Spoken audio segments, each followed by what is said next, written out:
Welcome, everybody. We are the Silly Children's Funding Project, and we're really happy that you're with us here today um, for this session on children's funding coordinators, this strategy that we are trying out post-COVID as a way to really, get a handle on what's going on in local communities when it comes to funding for children and all of the things that we need to sort of wrap our heads around in these coming years. So we have really, as an organization, tried to always do things that are based on our own experiences out in the field ourselves as a team. So, what is it that I needed when I was a youth program provider in Wisconsin? What is it that I needed when I was an advocate in my home state of Missouri? What are the things that are going to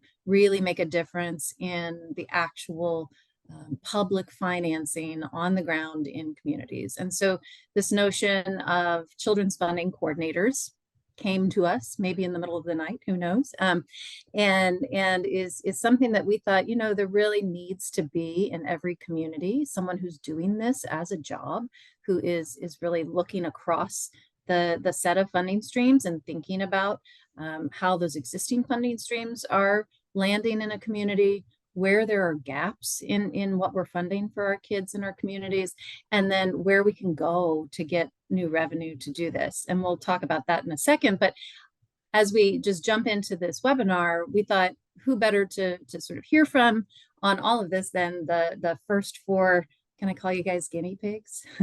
The first four guinea pigs in our set of children's funding coordinators that we've started with. So you'll see here on the screen with me, Kenny Francis, and he is our director of coaching and capacity building, and really has been doing the lion's share of work along with his team to get this project off the ground. And then you see here Annette Dangerfield from Louisville, Kentucky, and she'll talk a little bit about what they're doing there.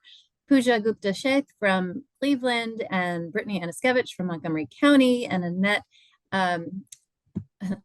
Margot Kinnenberg from Austin. And they're going to talk about what's going on in their cities. So go to the next slide. This is our team at Children's Funding Project. I mentioned Kenny already. Kylie Wheeler, who's both designed the slides and also womaning the slides, is our manager of products and capacity building, been with us for a very long time, since the beginning.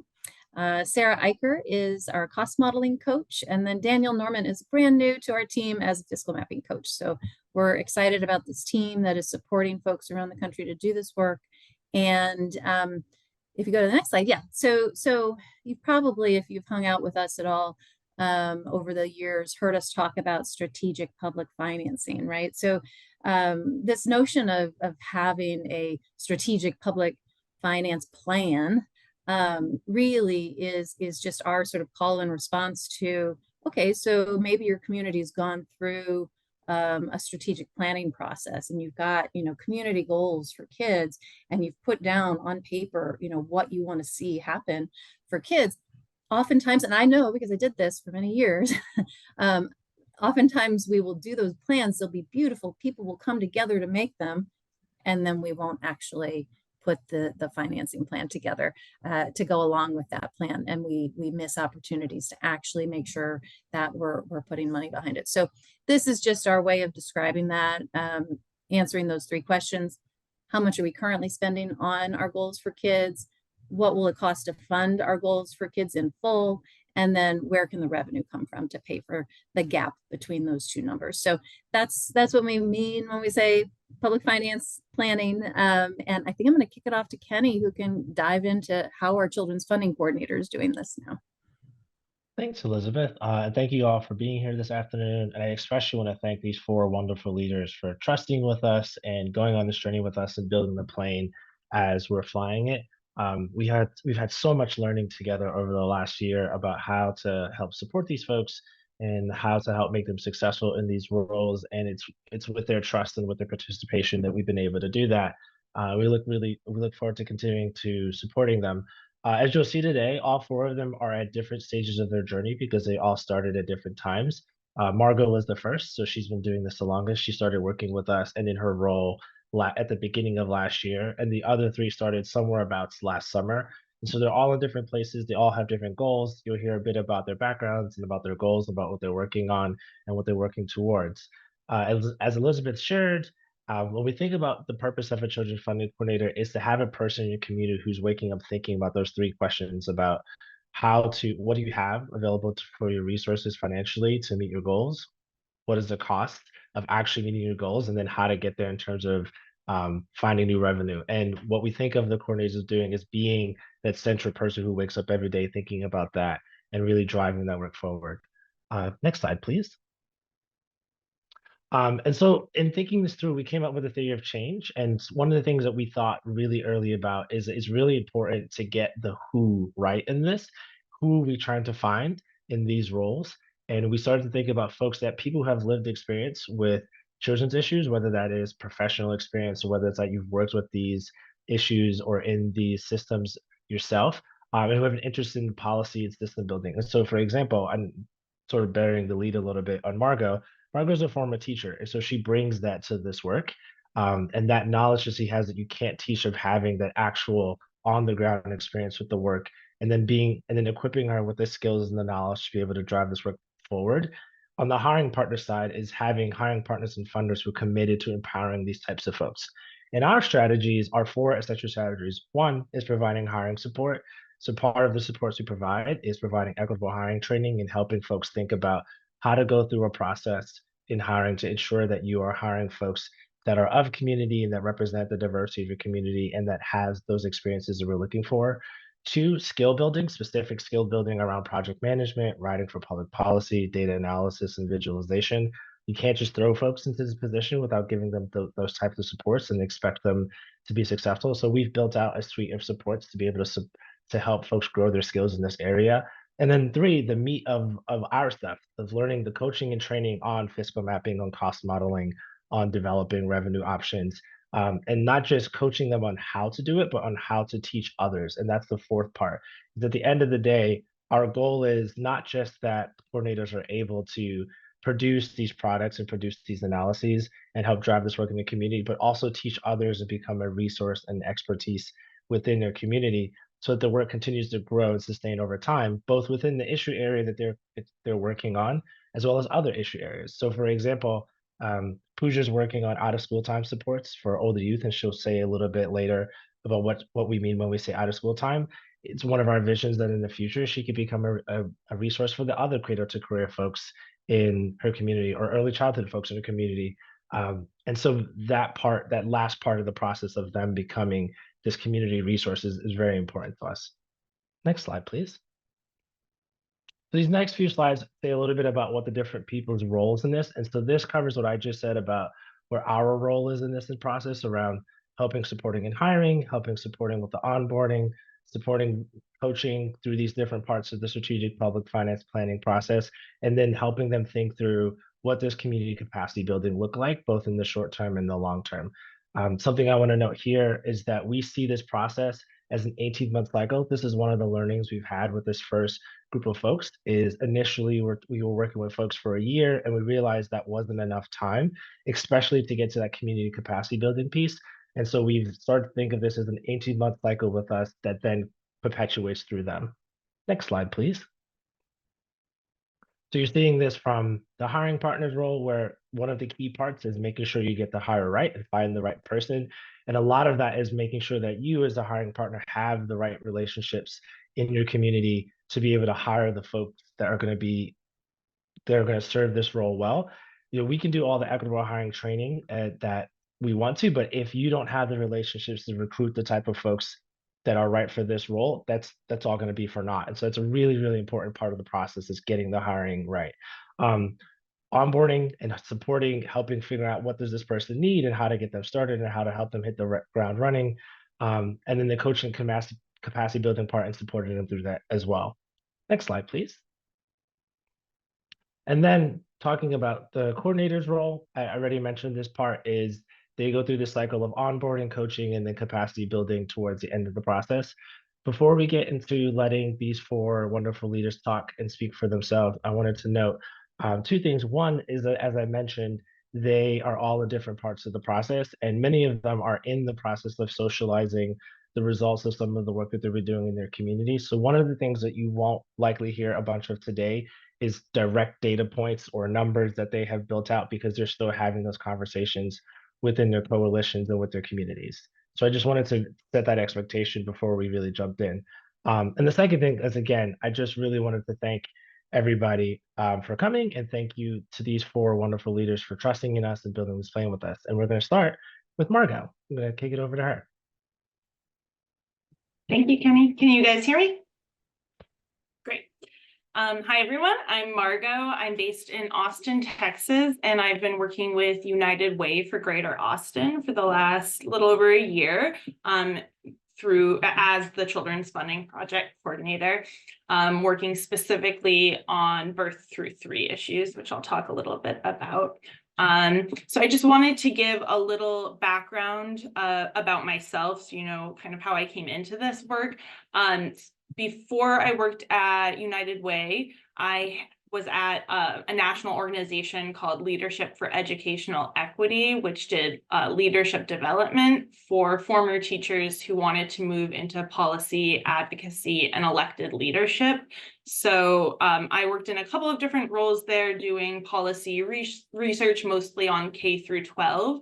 As well as some partnerships work and coaching people through policy careers. As Kenny mentioned earlier, I started my career teaching. I had joined Teach for America in Seattle, and I stayed in Seattle working in the nonprofit education sector while I got my master's of education in policy at the University of Washington.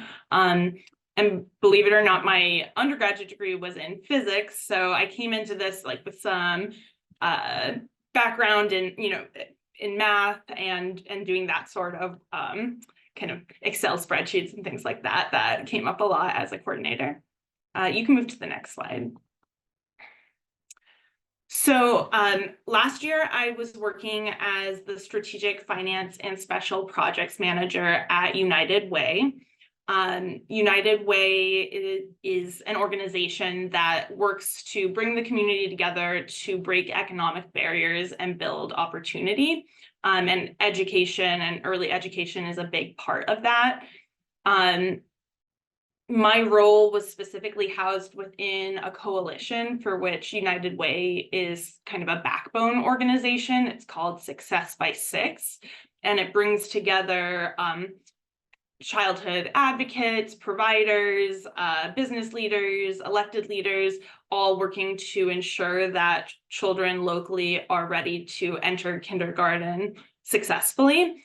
And so they were the ones who kind of charged me with this kind of public financing research to help bolster their work. So about half of my work at United Way was dedicated specifically to these projects that I'll be talking about that I did with Children's Funding Project.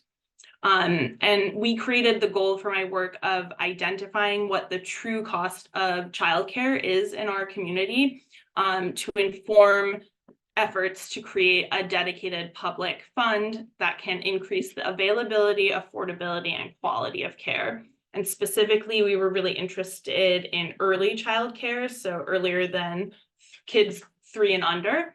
Right now, the state of Texas funds a full day pre-K 4. So we know that kids 3 and under are less served, and also just that infant and toddler care tends to be more expensive and therefore underfunded. But we wanted a specific understanding of what the gaps were so that we could inform, well, one, just educate the community on existing gaps, and then also inform policy solutions. And I mentioned I'm staying at United Way, so I'm still working here in a different role, but still kind of moving that work forward as a coalition, trying to advance our policy proposal, which directly was influenced by the cost model that we created. You can move to the next slide. So I was asked to think through what supports are needed to be successful. And the number one thing I thought about was kind connections, because a lot of this work you're going to need to reach out to people to inform what you're putting together. So that includes providers. We did a provider survey where about 70 different childcare providers across Austin, Travis County area gave really detailed information about their finances. And these are busy people doing a lot of work, and so you really need to be able to reach out to them, connect to them, and explain why it's important for them to share this with us. And then also at elected offices, other local organizations. And I moved to Texas in 2020, so I didn't have a lot of those existing community connections here. And so if that's the case for you, just make sure that you have someone on your team, on your side, who can help facilitate that. I was lucky enough to have Kathy McHorse, who I think is on this call, and she was amazing at doing that, and it's extremely important. And then just some other things that I felt were important were having multiple examples from other communities, which Children's Funding Project can provide. I'll talk about this in a moment, but this work can look really different depending on your community. And so it's helpful to see different examples of how different people have approached it as you build your own of thinking about what's going to work for you. And then finally, use the coaches that you are assigned. They have amazing wealth of information, kind of a national perspective, and don't be afraid to ask them questions. You can go to the next slide. So I kind of touched on this previously, that this work is really an art, not a science necessarily, or at least it's both an art and a science.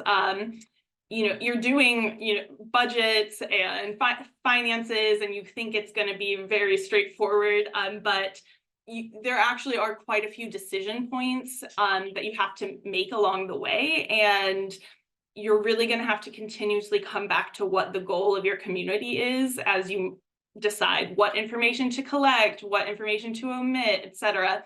And so you really have to lean on your community and have very clear goals as you're making those decisions. And then again, the coaches can also help inform that decision making as well. And then just something impactful about the work.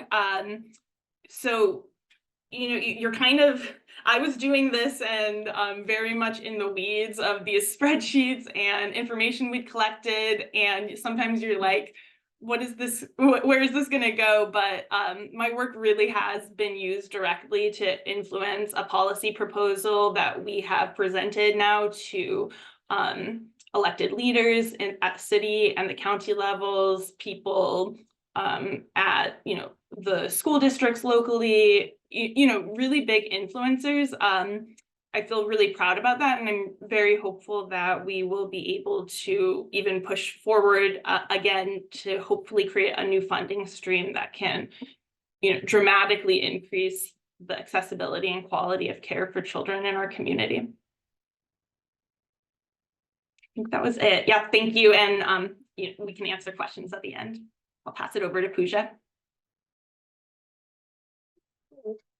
Thank you, Margot. Good afternoon. My name is Pooja Sheth, and I'm the Children's Funding Coordinator for the City of Cleveland. So let's start a little bit about me. I received my master's in public administration from Rutgers University. While getting my degree, I also worked for the university, specifically working for an initiative called the New York City Learning Up Collaborative. The goal of this initiative was to increase the percentage of Newark residents completing either a post-secondary degree or higher credential to at least 25% by 2025. This project gave me the first opportunity to work with Newark's youth. I wanted to impress upon them the benefits of seeking higher education and how it can play a vital role in their future, as it had done for me. After this experience, I got married, started a family, and moved to Cleveland, but never really lost my passion for wanting to work with the next generation. Luckily, the Cleveland Foundation and the Children's Funding Project were looking for a coordinator, and I happened to be a good fit. It brought together the two things that I was passionate about, youth and data. Next slide, please. So I'm currently housed at Starting Point, which is Northeast Ohio's early education, childcare, daycare, and general after-school time resource and referral agency. As a coordinator, the first step in my role was to ensure that we were answering the following questions. 1, how much are we currently investing in our high priority initiatives for our children and youth? 2, what are the costs of these initiatives we are investing in? And 3, how do we bridge the gap between the current investments and true costs? I'm working with the Children's Funding Project to answer these questions through the development of a fiscal map and cost models. I'm also collaborating with the City of Cleveland, Cleveland Foundation, and a consultant group called Thornton Buckeye Group to organize a strategy and coordinate it on a path forward. Next slide, please. During the pandemic, Cleveland Metropolitan School District received funding from the Elementary and Secondary School Emergency Relief. This funding, which is ending as of September 24, 2024, helped provide out-of-school time programming to 93 schools. Out-of-school time is defined as programs that deliver activities to promote positive youth development, which may include, but are not limited to the following: academic support, educational enrichment, sports, civic engagement, career exploration, and the development of the whole child. A good example of this program in Cleveland is America Scores Cleveland. They have an innovative approach that teaches kids how physical activity, creative expression, and teamwork all come together to nurture a strong body, mind, and character. Another great out-of-school time program is Open Doors Academy, which provides year-round programs to protect, inspire, nurture, and challenge youth to reach their full potential. Given the importance of these programs, I aim to measure the true cost of providing out-of-school time programming to the Cleveland Metropolitan School District students. To do so, I conducted a cost analysis and solicited input from the school district and out-of-school time providers. The overarching goal for this cost model was to understand the cost of providing high-quality summer and after-school programming for all school-age children and youth attending Cleveland Metropolitan Schools by increasing the programming from 4 days a week to 5 days a week. Some of our long-term goals include increasing staff wages and the number of children being served to 60%. In fact, we've recently completed the analysis and are now preparing to present our findings to our community. The city of Cleveland understands the importance of investing in our children and youth. Therefore, the work that I'm doing will be able to help launch an agenda that will focus on youth and children's services. Next slide, please. So, to be successful in this role, you need to understand your community's goals, be able to communicate and set expectations, and a clear timeline of tasks that need to be completed. This work cannot be completed without the buy-in from key stakeholders, but also the wonderful team at the Children's Funding Project. A clear group of decision makers and an already established strategic plan is beneficial also, as it would assist with removing obstacles and forging a path forward. With the completion of the first cost model and the work beginning with the fiscal map, we're in the process of creating a coalition of partners that will be able to make informed decisions about children and youth services, and in turn lead to a strategic plan and pursue funding sources. That is the value of a children's funding coordinator. Next slide, please. Something unexpected that I've enjoyed during my efforts is the willingness for collaboration amongst our community. The information we were requesting to complete our analysis is not always readily available. However, it was amazing to see how willing our out-of-school time providers were to share their data and experiences. I had just started to build relationships within the Cleveland community, and the process has left me pleasantly surprised. Next slide, please. The unique part of this work is that it's never ending. There will always be a need for someone to help ensure our youth are getting the assistance they deserve. In fact, we just completed our first cost model with the Cleveland Metropolitan School District and already have plans to perform a similar analysis for out-of-school time programming within our county. This, along with the fiscal map, will inform us of our current costs and help reprioritize our investments for our children. Thank you so much for taking time to listen to my story and specifically the awesome work being done in the city of Cleveland.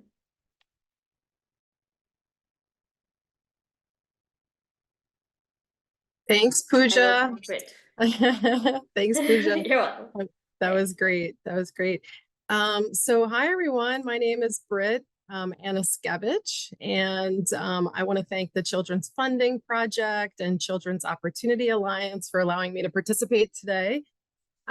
Just a little bit about myself. I've had a very long career, about 30 years in the nonprofit sector, the philanthropic sector, worked with government.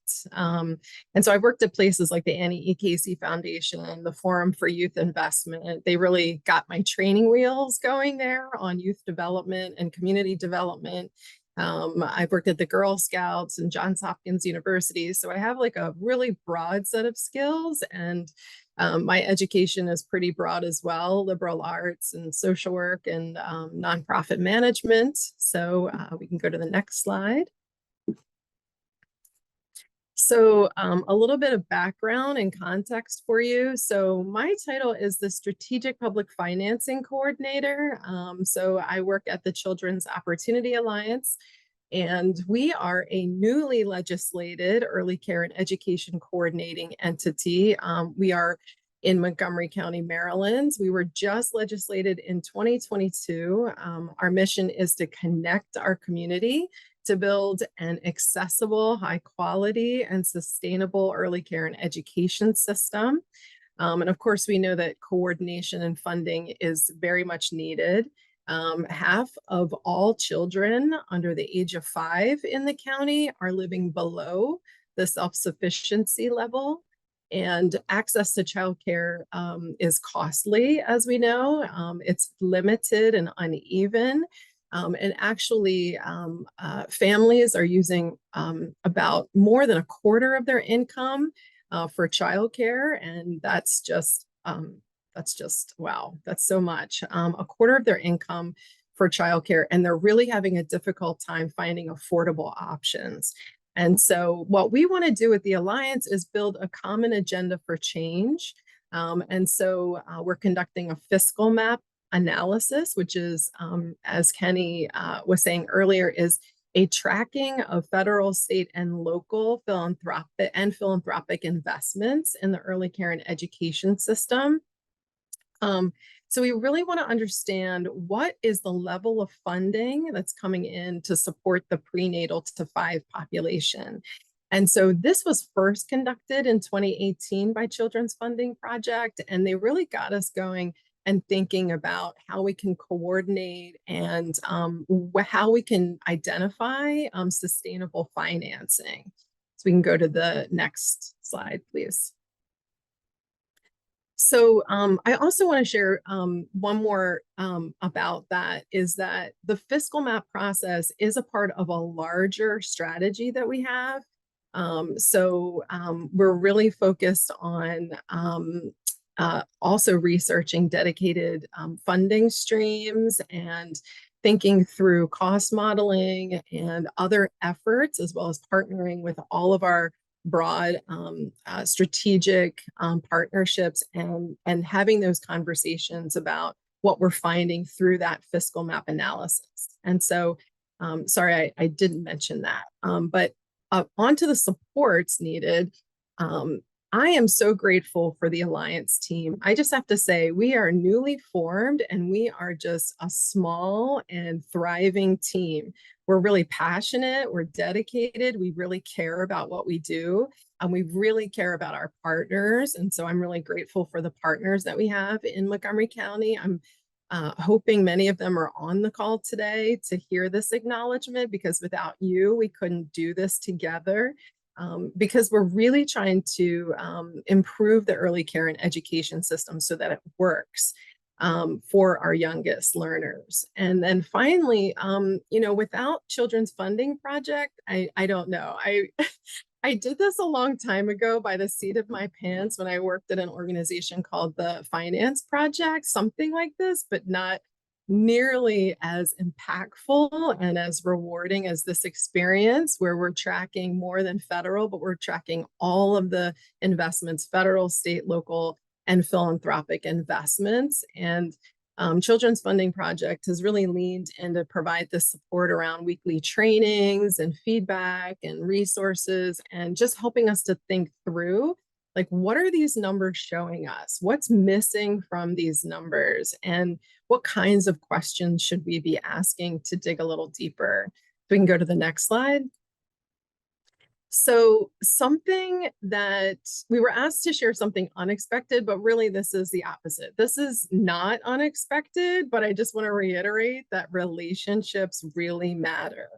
And so, I can't do this by myself, and the Alliance team can't do this, but it's the broader partnerships in the community.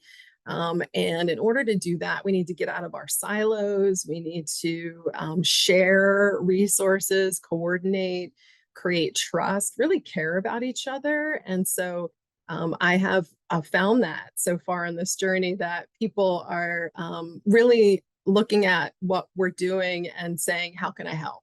And so each one of our partners has a unique strength, and we should be able to rely on that strength, and collectively come together to solve some of these issues. I've also realized that it's necessary to be curious and open to learning, and again, not unexpected. I have a lot of interests. I'm pretty curious. But what I really want to point to around this is that beyond the operating budgets, beyond the capital budgets, it really takes something to review, to read through our county council work session reports and ask questions of our partners, and with them problem solve together. Because looking through these work session reports, I can say I've been asking questions about funding allocations for pre-kindergarten, for special education. I'm looking and asking questions about other priority populations, like children experiencing housing insecurity. Where is that funding? Where is it? Oh, it's in there, I'm sure. Just gonna tease it out and have created a monster. Yeah, how do you help us do this? Funding for child nutrition, those large federal funding streams. You're like, whoa, how is this? How do we even calculate this for the 0 to 5 population? Kids who need multilingual supports, kids who are in foster care. So I'm really curious about all of this. And it's not obvious from the publicly available data. I wish it was obvious, but it's not obvious from the publicly available data how much really is going to the 0 to 5 population, and then how impactful have we been in serving our youngest children.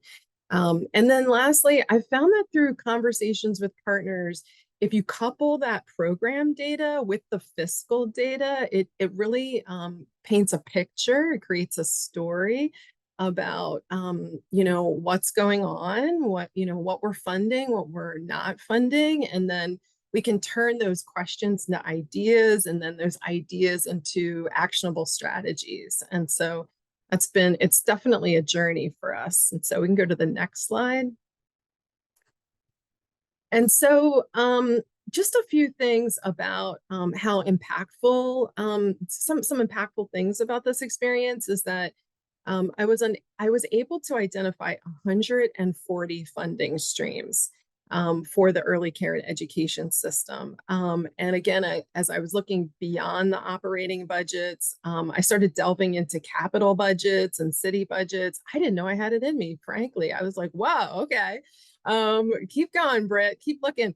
And so it did result in finding things that were unexpected, like dollars for childcare facility renovation. And I also found a publicly supported preschool, which was pretty cool. And then again, it's helped us build like stronger relationships with our partners. I have to give a shout out to our county's Office of Management and Budget. I mean, wow, what an amazing partnership we have with the Office of Management and Budget. They actually assigned staff to help me clarify the funding and help me to make calculations and estimations. And they're in the busiest time right now in their budget preparation. So I just want to give them a shout out. And then also that it's helped me voice the imperative of the business community getting involved. So the Maryland State Comptroller recently shared a report that really pointed out the childcare crisis in Maryland, its impact on our economy, and roughly 100,000 women have dropped out of the workforce because they can't afford childcare. And so we're going to have a breakfast in April called the Week of the Young Child Breakfast for business leaders to share this problem and ask them to join in on the solution around that. And so that's a lot. I thank you for letting me share. Really, again, thanks to the Children's Funding Project and to all our partners in Montgomery County. And I'll pass it off to Annette. Thanks so much, Britt. Well, hello, everyone. My name is Annette Dangerfield. I am in Louisville, Kentucky, and I am a project manager actually for Louisville Metro Government. Yeah, you can go ahead to the next slide. So just a little bit of background. I don't really have much of a background in education. I came from the Office of Performance Improvement, and most of my educational background has been in sustainability. But I came into this with an open mind, and I was very eager to learn. I feel like our topic of universal pre-K is really essential for everything. We definitely want our children to be successful in all ways. So I was brought on to the mayor's office and specifically to the Office of Philanthropy, who was tasked by our new mayor, Craig Greenberg, to create a plan to bring universal pre-K to the city. So far, I've been doing that since July, and that was also when our partnership with the Children's Funding Project began. So I started, actually, I didn't start with fiscal mapping and cost modeling. Thankfully, everyone with the Children's Funding Project were wonderful to work with and very flexible. We actually started with a lot of community engagement. We wanted to really hear from especially our local experts in early learning. So I helped to co-facilitate the Mayor's Early Learning Action Group, which was comprised of local early learning leaders. And our goal with that group was to hear from everyone about what needs to be in a universal pre-K implementation plan. We wanted to be as comprehensive as possible while also creating something practical that would fit for the Louisville landscape and early learning ecosystem. So we brought everyone together, and that was our main task. So part of my role also then has been refining that implementation plan. We were able to deliver a very solid draft to the mayor in November, and on March 12th, we're going to have our first public press conference to announce that implementation plan. So unfortunately, I can't reveal a lot that's in it yet, but stay tuned if you're interested. And so finally, I am working on a fiscal map and a cost model for just the city of Louisville. We're incorporated with a county, so it's actually Louisville Jefferson County that will be the geographic area that we're focusing on, and both the fiscal map and cost model will be very narrowly focused because our main target is to improve access to preschool, primarily for 3- and 4-year-olds in the city. I'm going to go ahead to the next slide. So our community goals have been pretty clear from the start. We do work for the city. We have the mayor's backing. Mayor Greenberg has said over and over that he's committed to expanding access to preschool and making it more affordable for families. And so many of his speeches, he started off with saying that he wants his legacy to be that in 20 years, the class of JCPS, which is our public school system, will have the highest test scores because they were all in preschool when they were 3 and 4. And then the year after that, they'll be even higher and higher and higher. So we absolutely have support from our leadership. And then there are a few other components that have gone into this. So within the implementation plan, a few things that I can share is that we are planning to support the early learning workforce. We know that there are many classrooms that can't be filled because there aren't enough teachers there to actually work them. So we're currently partnering with the Louisville Metro United Way to complete a workforce demand study. And when that data is available, that will be what I build our narrow cost model from. So we're also supporting preschool providers. We want this to be a mixed delivery system. We don't want to leave out any of our community nonprofit preschool providers. So we're trying some creative ways so far, working with some architecture firms to provide some quality improvement plans. And then a big piece of the funding will go towards those quality improvements for those providers. And then finally, we of course want to support families. This only comes last in this list because we need to make sure we have the workforce to support more slots before we open it up. And so our plan here is to have a phased approach based on income until we reach universal.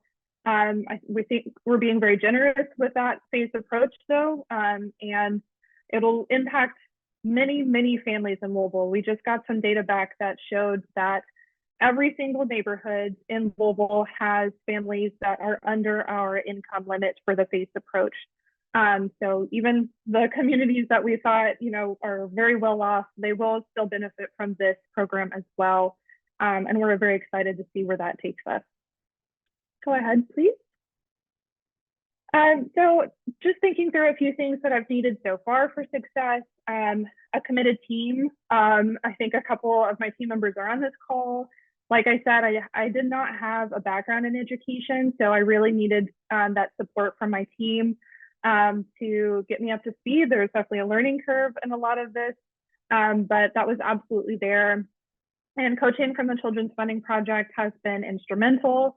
Like I said before, they were very flexible in working with us, kind of doing things backwards, working through an implementation plan before we did the cost model and fiscal map, which, by the way, they will then go into informing the implementation plan. Should have said that before. We're definitely going to be using this data for a lot of different things. And then, of course, mayoral support, which I said that we have. The mayor has committed to including money in the next fiscal year's budget to kick off this universal pre-K plan. That will, of course, go through Metro Council. And there's some questions about revenue. That's actually more of a state issue in Kentucky. As of right now, we can't determine alternative revenue sources based on taxes, but there is a House bill currently going through the legislature that would open it up to a referendum. So we're excited about the possibilities there for future public funding for universal pre-K in Louisville. And then community buy-in. Like I said, we worked with a lot of community leaders that have a lot of contacts. We tried to be very mindful of who we were asking to be in the room and accounting for the diversity of our community. And in the future, we want to continue that, just having community engagement opportunities that include as many people as possible that will be impacted. Next slide, please. A few unexpected things, even in a very red state, which Kentucky is. We have a supermajority in the legislature. There is bipartisan support for children's learning. We had several, or we had at least one Republican legislator on the Mayor's Early Learning Action Group that was very supportive of what we were doing. There's a bill going through the legislature right now from a Republican senator, and it's very supportive of what we have already included in our implementation plan. It would just be for the entire state of Kentucky, which is wonderful. So yeah, just learning to work with that has been interesting. A big learning curve there as well, but very exciting to have that support. And then the learning for me too has just been that there's a lot more poverty in Louisville, and a lot fewer people that attend, or a lot fewer children that attend preschool than imagined. And maybe that's not a surprise to everyone, but as I said before, we found some data that shows that there are families in every single community that will benefit from this plan. So we're just really excited to see what the impact will have on those families and on our economy. Next, please. And just finally, something impactful. The statement I have here is the learning is iterative and the process is iterative. When we started this with the Mayor's Early Learning Action Group, we had a goal in mind, but we didn't really know what it was supposed to be or what it would look like. We used a lot of research online from the NEAR report, from other cities who have done similar things. And very, slowly at first and then quickly towards the end, we were like, this is what it needs to be for Louisville. This will work for us. But that's still evolving as we get more information, as things happen at the state level. So we are committed to being flexible, to continuing to take in information as it comes, to keeping in mind the community, and of course want this to work for everyone. So also willing to change our thoughts and ideas and processes to meet people where they are. So I think that is it for me. Thank you all so much. I'll turn it back over to Kenny for a Q&A. Thank you so much, Annette. And thank you to all four of you guys. This was really, really wonderful. And I love that folks have gotten to hear your stories and the really wonderful work that we've been doing with y'all over the last year. It's been such an honor to work with you guys. So we're going to jump into the Q&A. I see that there's been a lot of questions popping in, which is always fantastic. And the former teacher in me is like, yeah, questions. I love that. It means people are paying attention. Thanks to Sarah from our team who's been popping in and answering the ones that she can get to. So I'm going to try to get to some of these that she hasn't gotten to yet. I saw a few questions about like where should a coordinator sit. So I'm going to start with that.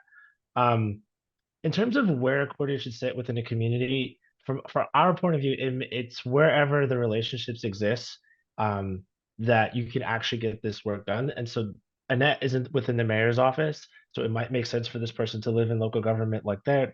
Margot is in a community nonprofit, United Way. Pooja is in a community nonprofit. Brittany's in a public-private partnership.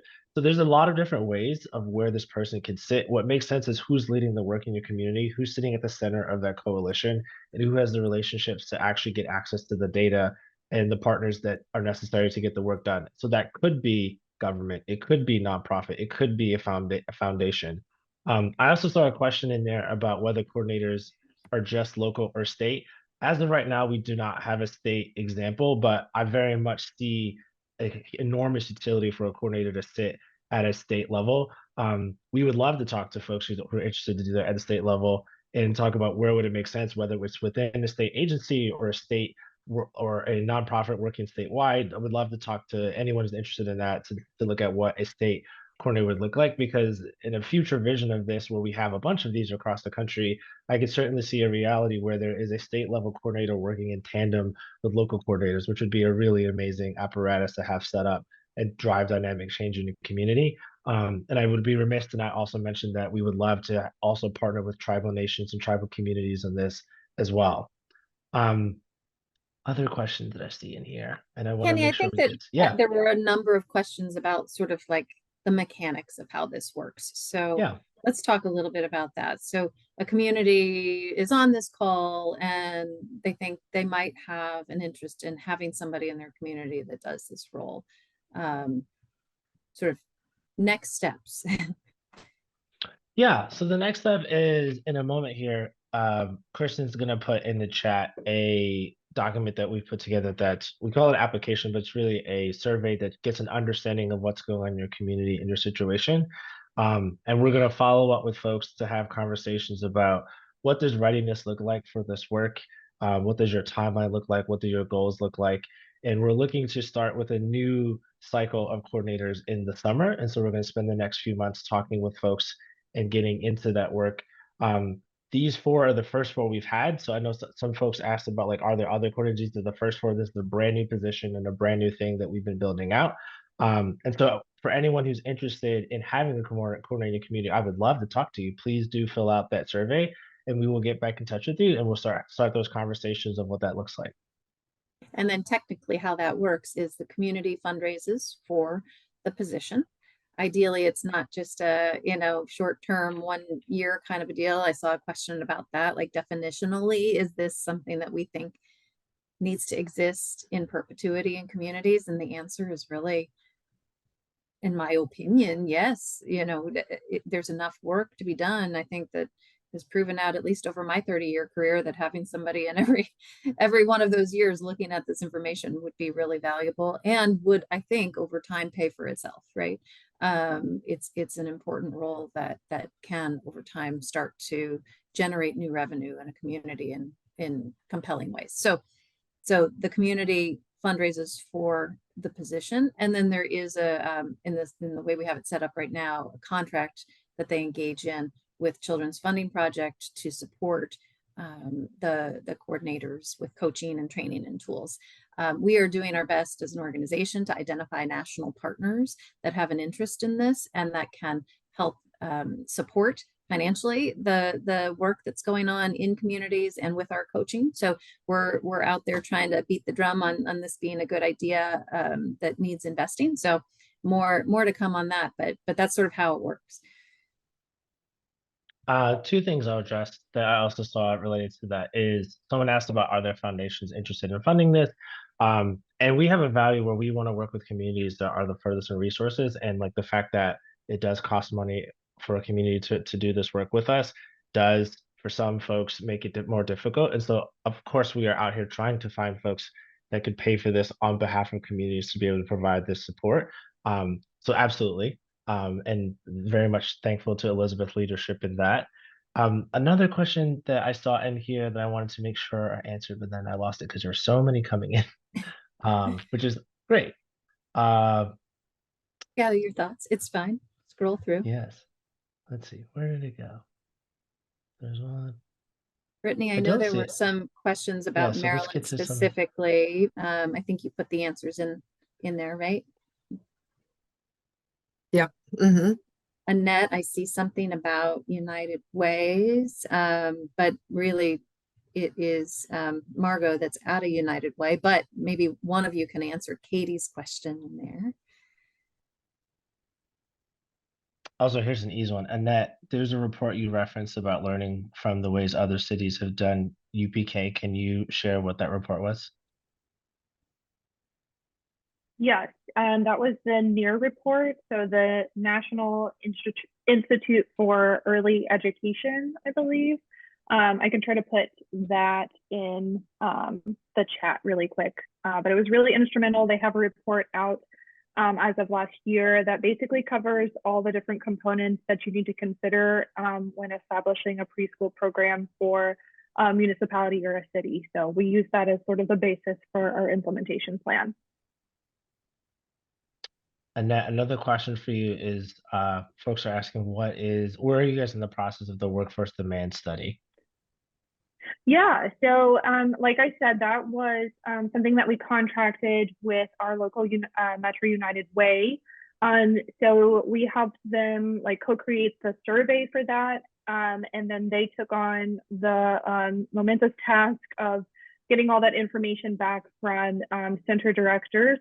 So as of right now, I think that all the information has been collected and we should have a report by April. And as I said, you know, we're planning on using that for our cost model because otherwise it'd be very duplicative to go back to center directors and basically ask them the same questions over again. So that's where we are with that.